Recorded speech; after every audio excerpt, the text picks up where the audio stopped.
Breaking news.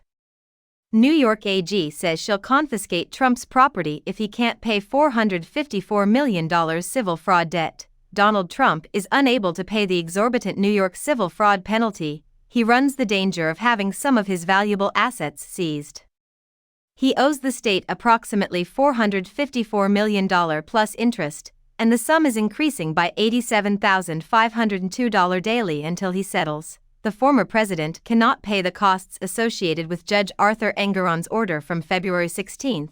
New York Attorney General Letitia James stated on Tuesday in an interview with ABC News that she will pursue the seizure of some of his assets.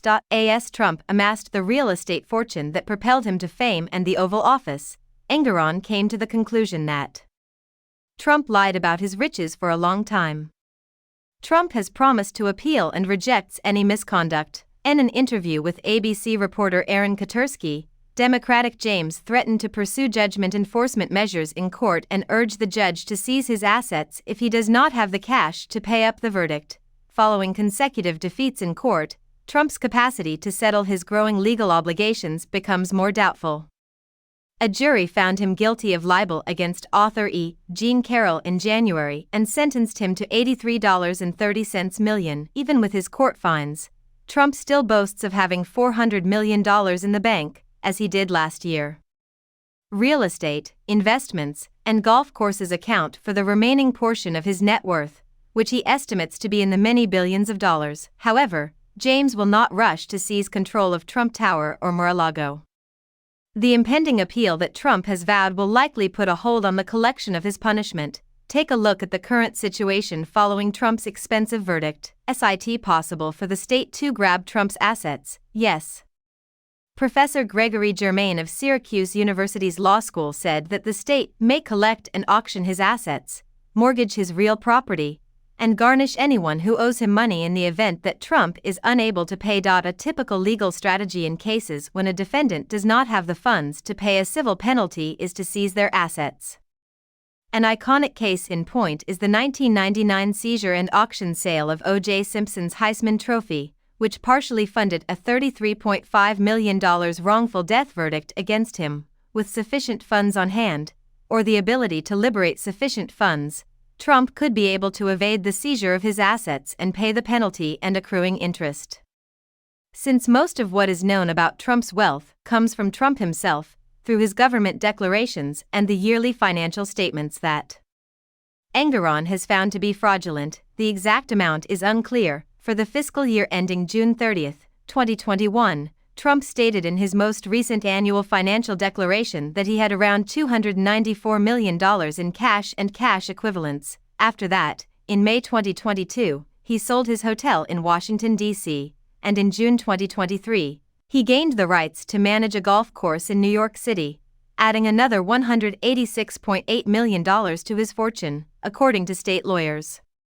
As part of his punishment, Trump must pay interest to the state on those earnings. Last week, against what the Republican presidential candidate called the corporate death penalty, Engoron reversed a previous order and decided to let Trump's real estate enterprise continue operating, albeit with rigorous regulations and the supervision of a court-appointed monitor. James did not tell ABC specific Trump assets the state may seek to confiscate, but she did mention that her office is located across the street from a Trump-owned office building in Lower Manhattan, which was the site of some of the fraud claims in her complaint. James assured ABC that they would fight to have the judgment paid to New Yorkers. And certainly, every single day I gaze upon 40 Wall Street. When will Trump's penalty change due to an appeal? Given Trump's stated intention to appeal, the imposition of the penalty or the seizure of his assets is highly improbable for the foreseeable future. He may not be liable for any costs if he is victorious. Trump posts an appeal bond in the amount of his debt or pledges assets, he will automatically receive an automatic stay under state law. As an appeals process continues, the court may temporarily delay the decision's enforcement through a legal instrument known as a stay, according to Trump lawyer Alina Habba. Even if we want to challenge this, which we will, we have to pay the bail, which is the full amount and more, and we will be prepared to do that. Fox News, Monday. In addition to requesting a reduced bond sum or no money at all, Trump's attorneys can ask the appeals court to issue a stay. Trump postponed paying the $200,000 release bond in his felony case for election tampering in Georgia by 10%, or $20,000. While appealing a loss in the first trial involving Carroll last year, Trump placed $5.55 million into escrow to pay for the award. Although he has not yet done so, he has stated that he would appeal the January decision of $83.30 million. Germain predicted that the defendant would file for bankruptcy in order to benefit from the automatic stay on collection if he was unable to post bond or satisfy the bonding criteria of the appellate division. However, that's still a ways off, so we'll have to wait and watch what occurs.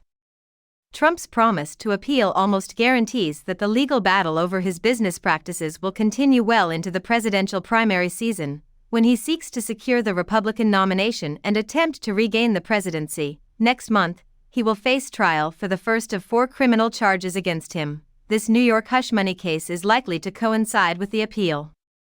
The clerk's office at the Engoron courts must file the necessary paperwork to make the verdict official before Trump can initiate an appeal.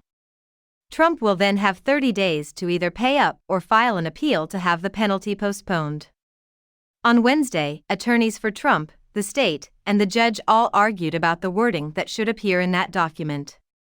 Cliff Robert, Trump's lawyer, wrote to Engoron late Wednesday to enable for an orderly post-judgment process, particularly considering the enormity of judgment, expressing his desire to defer the penalty's enforcement by 30 days. How much interest does Trump actually owe?